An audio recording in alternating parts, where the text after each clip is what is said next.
And now, as Honorable Minister Anand Prasad has described her, the beautiful Minister of Education, Honorable Priya Manickchand.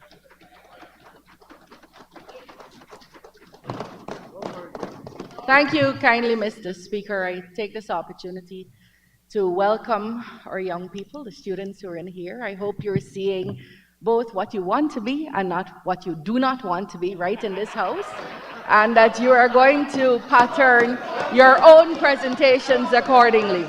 It is important, it is important to be able to make arguments that are sensible and practical and constructive and will contribute to the development of your country without becoming ad hominem. For the member who just spoke, that means personal. I want to also congratulate warmly the Minister of Finance and his team, and the President and Vice President who contributed to the crafting of this budget, a budget that is going to see Guyana progress, Guyana develop, and Guyana develop rapidly. Mr. Speaker,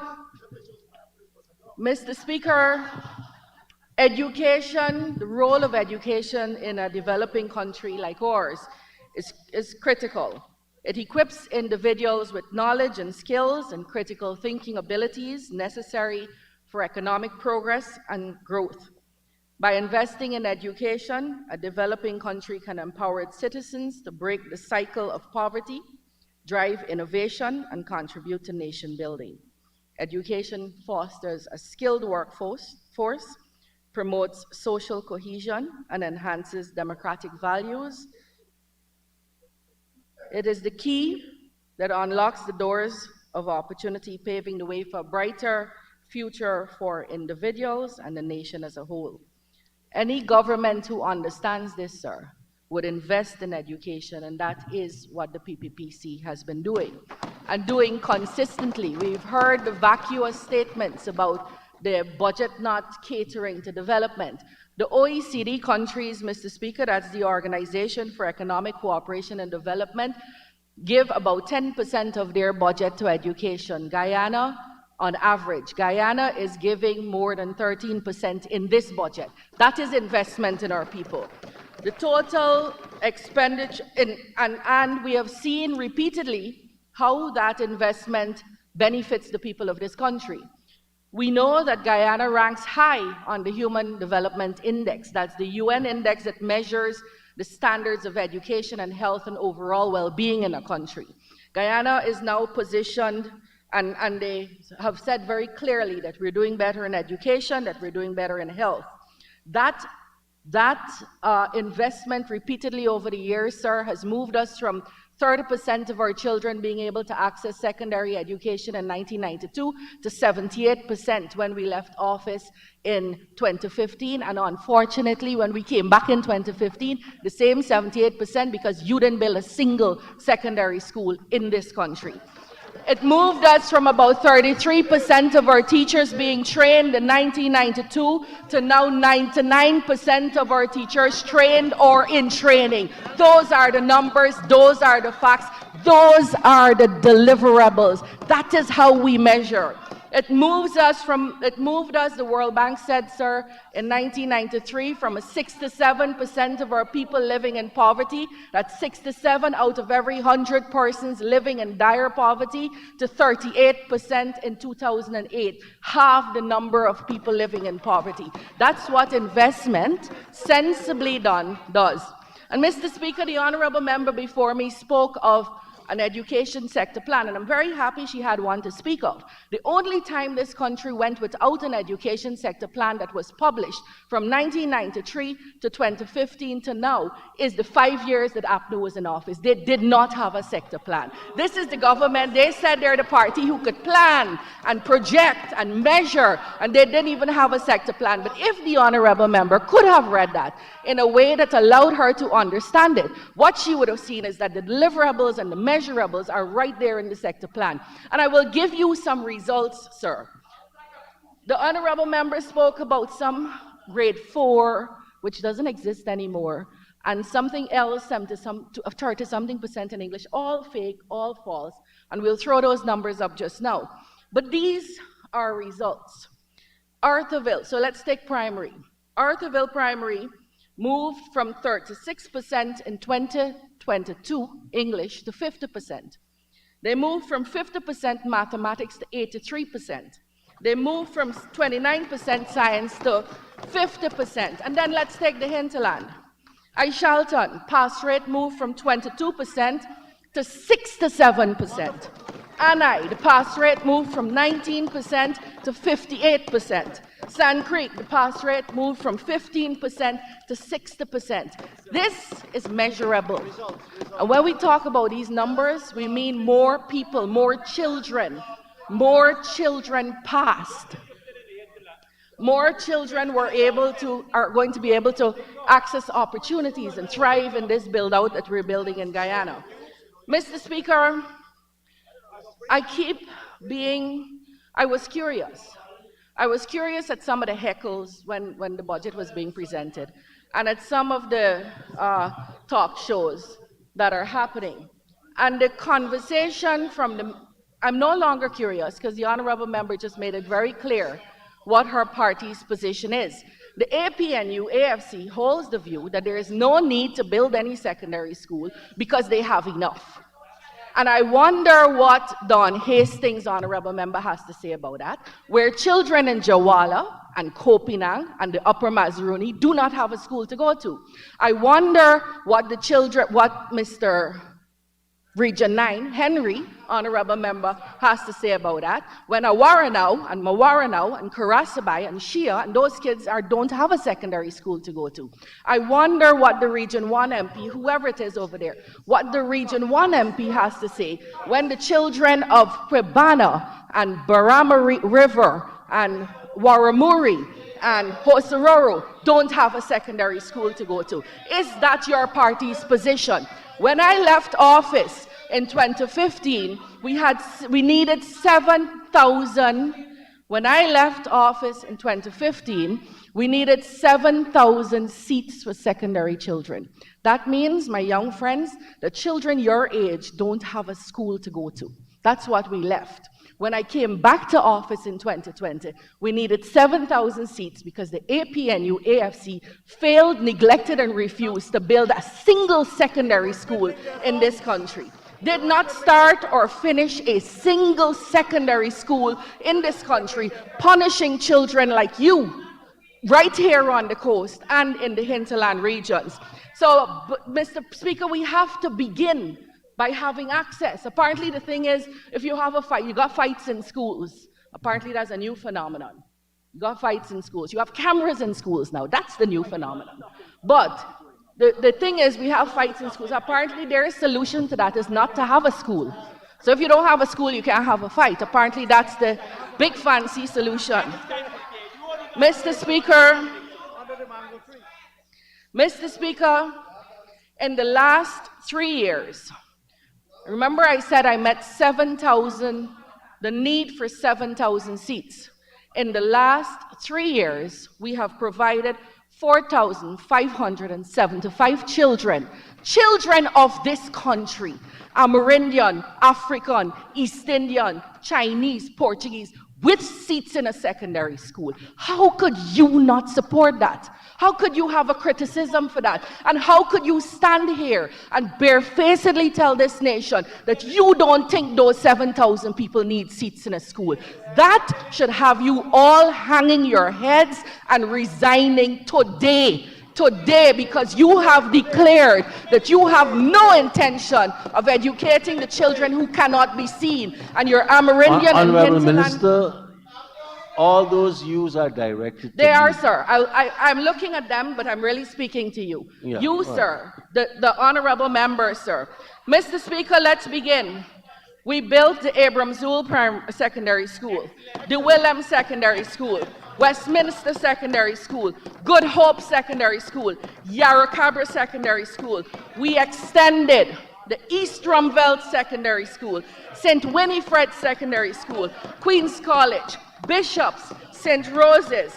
By doing that, we provided 4,575 seats to children who hitherto did not have seats in school. And this year, Mr. Speaker, this year, we're going to be finishing the Hosororo Secondary School for 700 children, which will take care of the Mabaruma catchment, Hosororo, Wauna, the Riverine schools.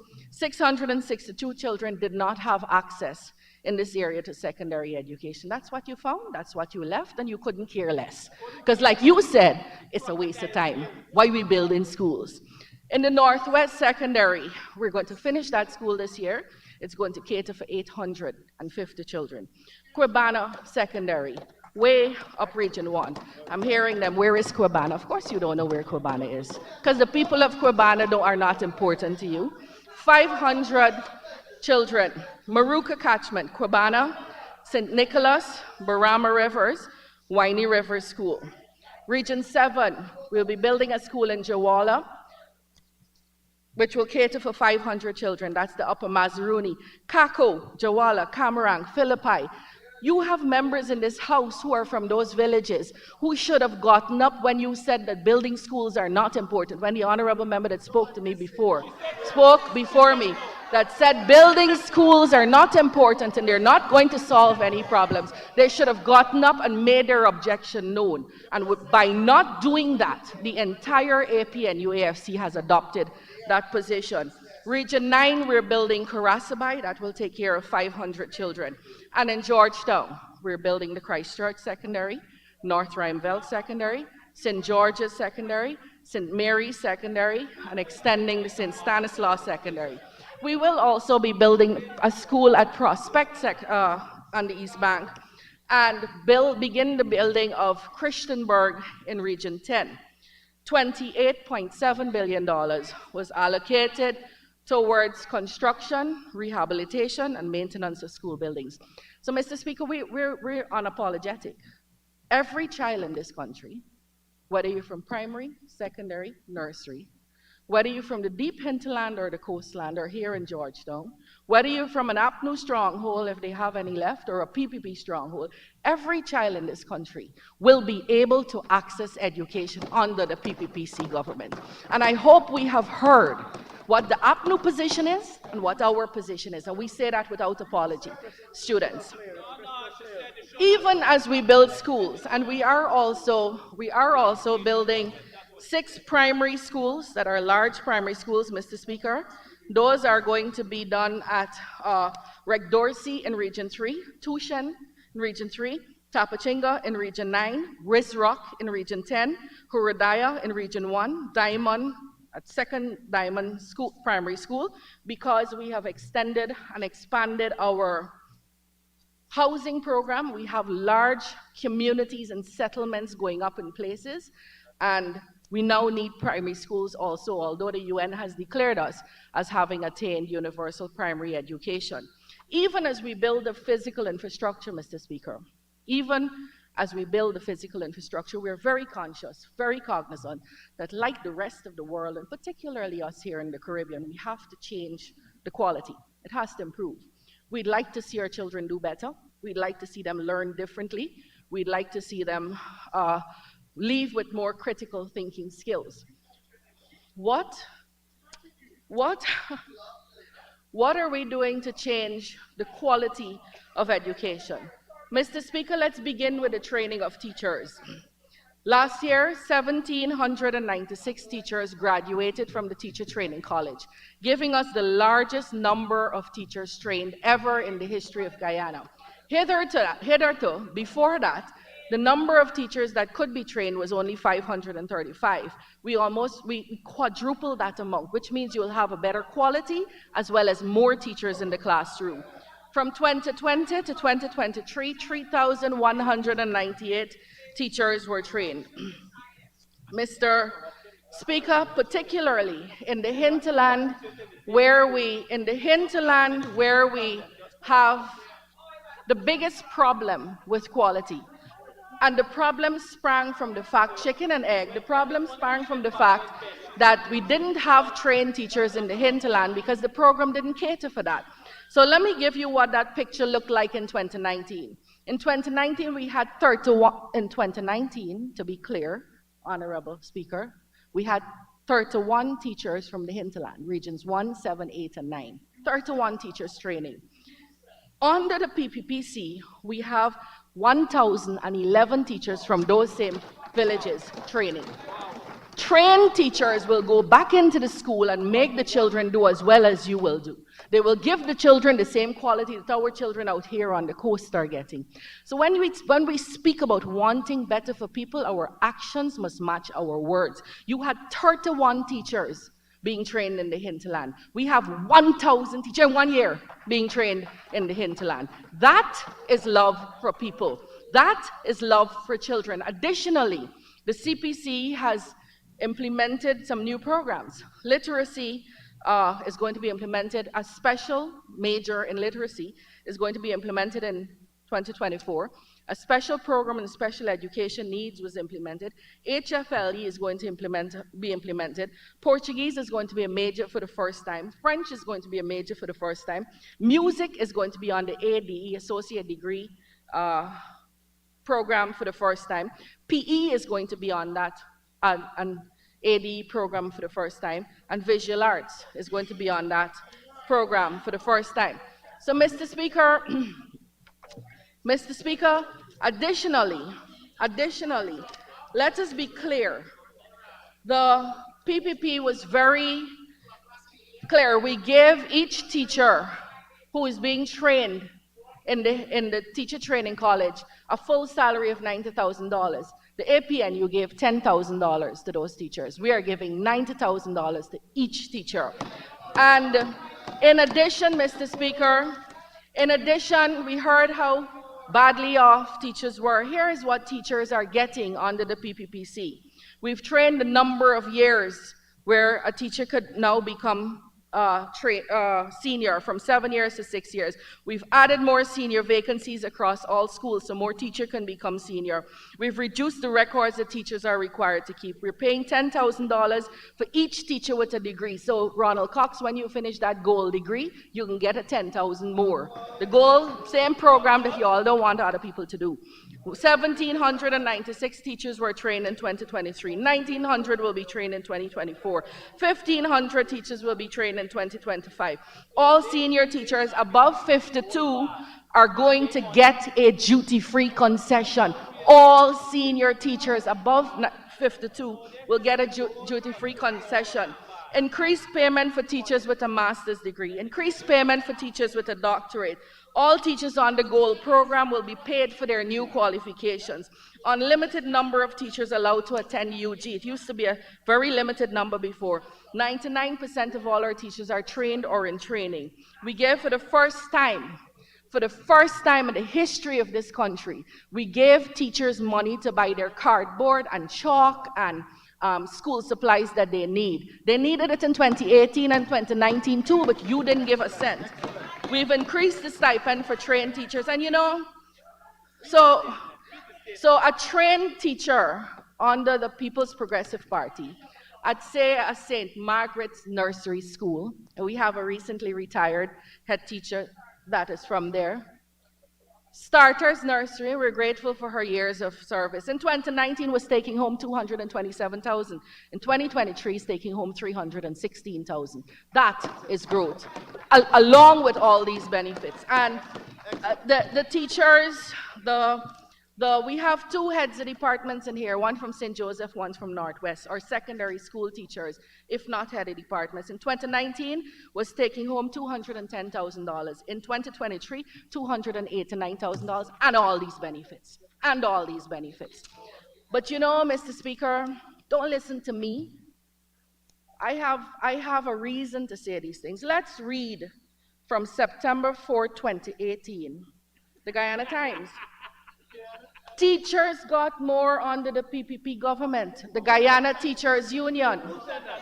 And this picture looks remarkably like the speaker who came before me. She's changed her hairstyle, but it looks like her.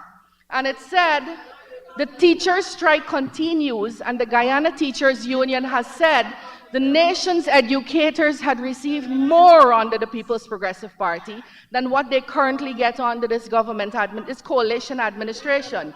GTU General Secretary Coretta MacDonald, who has been at the helm of the leadership of that union and would have sat in several negotiations with both the previous government and the current administrations, made this statement to teachers on Monday.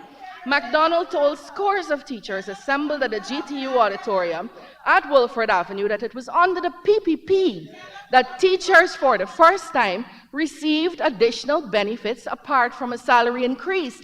Quite like those I was reading out just now, they received these new ones last year. If we look at what transpired under the PPP government when they were in power and what is transpiring now, and she had to pause because she was gasping at what was transpiring then.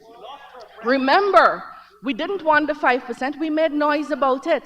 But with the 5%, we got a whole lot of non-salary benefits from the glorious People's Progressive Party Civic. She said, to loud applause from the large gathering of teachers. Mr. Speaker, I'm going to lay this over to refresh the memory of the honorable member who now seems to be forgetting what she actually said and what the truth actually is. In addition, Mr. Speaker, in addition to building schools and training teachers, we're going to change quality.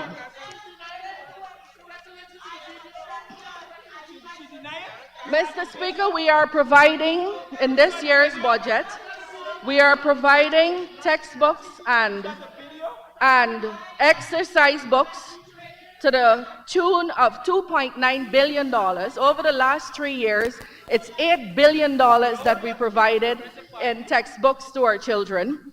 And each child will get all the textbooks they need and exercise books that are of a better quality. But here is what we came from. Here is what we came from. Because when you stand here to speak, you must stand on a record, Mr. Cox, honorable member, through you, of course, sir. In the area of textbooks, and we were talking about Auditor General's reports, here is what the Auditor General said for the period 2017 to 2019. The ministry spent millions to purchase textbooks, yet failed to supply 71% of the population with textbooks that were required by the schools. 71%, it's just quite shameful. Shameful. And we're talking, well, disgraceful, sir. Yeah. Disgraceful. And Mr. Speaker, it went on to speak about how over $998 million worth of textbooks were to be purchased. I don't think this is the audit report that spoke of when the AP and UAFC bought billions of dollars in the wrong textbooks. Wrong textbooks. And then we must ask where those textbooks went and who got to resell them. Who got to resell them? Well, we talking about friends and family and crony, but I don't get personal. I never get personal, but you go and do that research for yourself. Mr. Speaker, additionally, on the issue of quality, the children these days, this, Mr. Speaker, it is true, Mr. Speaker, that some exercise books had the wrong information. Because we went out to a public bid, not something the honorable member is familiar with, given that they used to hand this out to friends and family, and hand it out to the GNPL, who would then source it to the friends and family of Trinidad. Here are the articles in the Kaieteur News when you did that. We went out to public bids. This is a public advertisement. And when people, the printers, we hope that mistake won't be made this year, but our contract will be changed. When the printers retyped, they got it wrong. And we were upset, but we weren't going to stop giving the books. We asked the teachers to use it as a teaching and learning process and correct what was wrong. This year, our contract will be different, and it's going to say anyone who prints inaccurate information that was not given to them will stand the cost of the repair themselves. So we're not going to duck and hide from this. We given the books you never gave. You never gave the books. Right? And Mr. Speaker, and I also want to point out too, this issue that has been raised repeatedly today about friends and cronies. Every procurement done by the Ministry of Education and I'm prepared to put my head on the block for this. Every procurement done by the Ministry of Education is done in accordance with the procurement laws. These are publicly advertised, people bid, and the NPTAB evaluates. So even if they were to say, and I heard the vacuous, idiotic statement about us burning schools. First of all, the APNU AFC is on record as saying the PPP burned these 2 schools so they could give their friends this land space. The schools are going up now. The schools are going up now, so they have dropped that one, and they said it's to give people the contracts. These contracts were publicly advertised, and people publicly bid, and they won the contract. Mr. Speaker, we're also helping our parents by increasing our provision to school children for their school feeding, breakfast. Mr. Speaker, this year, this budget allows us to give every single child in the hinterland, nursery, primary, and secondary, a meal, either breakfast or lunch. Every single child in the hinterland will get a meal this year.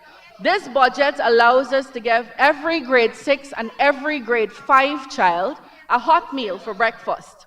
And this budget allows us to give every grade nursery to grade 2 child 45 biscuits and juice. This is the same population, sir.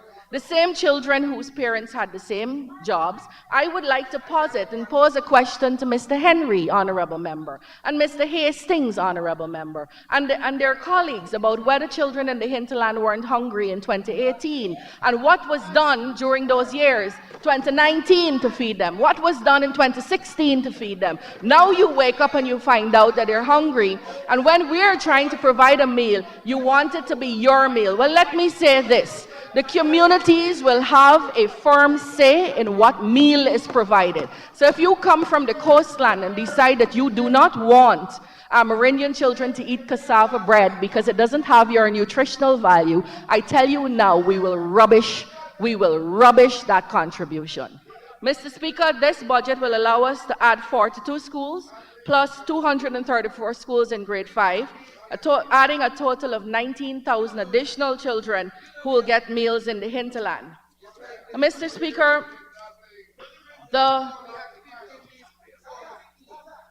Speaker, we heard earlier about something that I really want to address.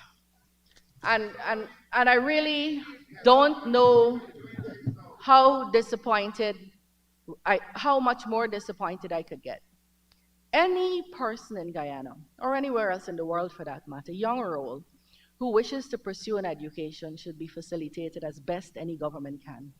Any single person. The PPP's Chetty Jagan started the University of Guyana, and Barry Ramsaran will tell you when he started it, the PNC called it Jagan's Night School. It is now our University of Guyana, and we will fund it and continue to fund it, and it's very precious to us. It is very precious to us. Mr. Speaker, when we left the University of, Mr. Speaker, when we left the country, when we left government, the University of Guyana had, we left fees, it was $160,000. It was $160,000. When the APNU went into office in 2016, Mr. Speaker, it raised by over $70,000. This is an article from the Guyana Times. After increasing tuition fees, UG to now increase fees for services. And it goes on with a lovely picture of the University of Guyana. Less than 1 year after, this is an example of what I was telling you don't do, this kind of market behavior. After less than 1 year after the University of Guyana approved a 35% incremental increase on tuition fees under the APNU AFC, the institution on Wednesday approved increased fees for their services set to be implemented from March 2nd, 2018. 2018 was under the stewardship of the APNU AFC. I will lay that over, sir, and hope that you circulate it to the National Assembly. And then there was another article, sir, UG students bemoan increase to administrative fees, where the students were begging, the UG students were begging for relief, and the AP and UAFC was silent. They ignored those pleas, but we now know why. We now know why. Mr. Hamilton this morning told us why. Mr. Speaker, let me say very, very clearly, Coursera is different from GOAL. GOAL is different from the University of Guyana. It's important that we understand what they are. Coursera is a series of short courses offered to the people to upskill or reskill through various hundreds of universities, renowned universities like Harvard and MIT and Princeton and Oxford and Cambridge. Those are the Coursera courses. And when Guyana offered Coursera, in 2020, Mr. Speaker, you know what's painful? The Commonwealth of Learning was begging the AP and UAFC to offer Coursera in 2020. In March, they didn't. Trinidad, Grenada, Antigua, Barbados, they all did. They all did. The AP and UAFC was engaged in the enterprise of trying to stay in government by rigging an election. So they didn't launch it. We launched it in September of 2020. And true to character, so it's a pattern. The AP and UAFC jumped on the program and advised people not to do it when they themselves were doing Coursera programs. They told the nation not to do it. Mr. Speaker, there are public posts with that. And with that, we need to get an extension for you. Mr. Speaker, I'd like to ask for the honourable member to have much more time, but I'm forced to, based on the agreement, to ask that we should have 5 more minutes to conclude her excellent presentation. And I know that she could speak for another hour easily. Mr. Speaker, Guyana recorded, our little Guyana, with our people, recorded the highest enrollment in the Caribbean, Africa, Asia, excepting for India, and on the program, leading Dr. Asha Kanwar, then President of the Commonwealth of Learning, to say, I have never seen something like this, the appetite of Guyanese to study, and a government who facilitates that, and that is on the public record. I would recommend a few courses for you, Mr. Duncan. And then, Mr. Speaker, came the Guyana Online Academy for Learning. And let me say very quickly what that is. The goal is just a medium through which other universities are engaged. So, Ronald Cox is not studying at GOAL, the honorable member. He will tell you. Gather with him when you go outside to eat and ask him. He's not studying at some place named GOAL. He's studying at a renowned university in a foreign country online, and the government of Guyana is paying for that program. So when you say we're paying friends and families, it means we have these 17, 18 universities as friends and families. And if Ronald Cox, you are our friend and family, by the way, I think you should come over here, because they clearly are very envious of you. And there are 1 or 2 members there who don't have what you have, and that might be why they want to take it away from you. A good example is the member who came just before me. And Mr. Speaker, this goal scholarship offered so far 21,442 Guyanese people. Black, Indian, Amerindian, Hindu, Muslim, Christian, male, female, from the coastland, from the hinterland, opportunities to study. And they are studying, and they are graduates of the program. And then there's GROW. And I want to talk quickly about GROW. GROW is a program done on the goal, which allows people who dropped out from school or didn't get a chance to finish school, perhaps because of your poor management in the 5 years, want now to be able to enter a university. 430 of them graduated from GROW. Of that, 1,172 have begun their degrees. 81% of the people who graduated, who before couldn't even enter university, we've given them the opportunity to go, and they have begun.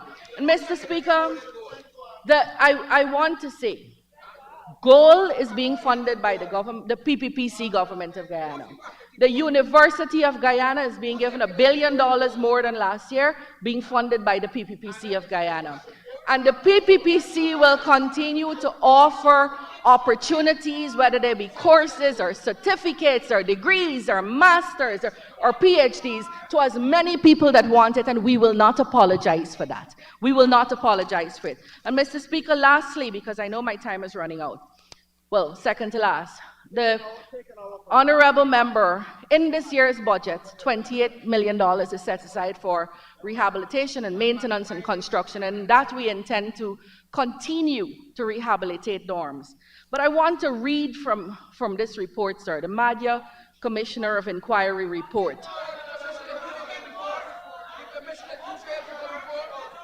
Mr. Speaker, this is what the report says. We learned, am I going to get back my time, sir? We learned that in 2015, the then Minister of Education, Dr. Rupert Roopnarine, commissioned an inquiry to conduct an assessment of the education sector in Guyana. According to the report which was tendered before us entitled Commissioner of Inquiry into the Education Sector of Guyana Preliminary Report, the objective of the inquiry was to establish the baseline analysis of the state of public education in Guyana and to provide recommendations of broad strategic guidelines for the enhancement of public education. The Commission tabled its preliminary report to the Minister on the 28th of April 2017. The whole Cabinet had it. The report placed high emphasis on the deplorable state of student dormitories and made recommendations that they should be addressed. The 2017 APNU-AFT Cabinet got these reports. It stated that attention must be paid to the level and quality of supervision in dorm facilities. However, the CEO told us an audit was conducted into the education sector during the period 2015 to 2020 under the auspices, and the audit made the recommendations that were never implemented. So, Mr. Speaker, we get opportunities ever so often in our professional life, in our personal life, to stand up for the people of this country. We could be opportunistic and prostitute ourselves on the altar of dishonesty, where we think we could get cheap votes, or we could stand up and face some of the hard questions. This Ministry of Education expended 98.9% of its local capital last year, capital budget, and 99% of its recurrent budget, and we're going to be able to expend this year for the betterment of people. But I want one last thing.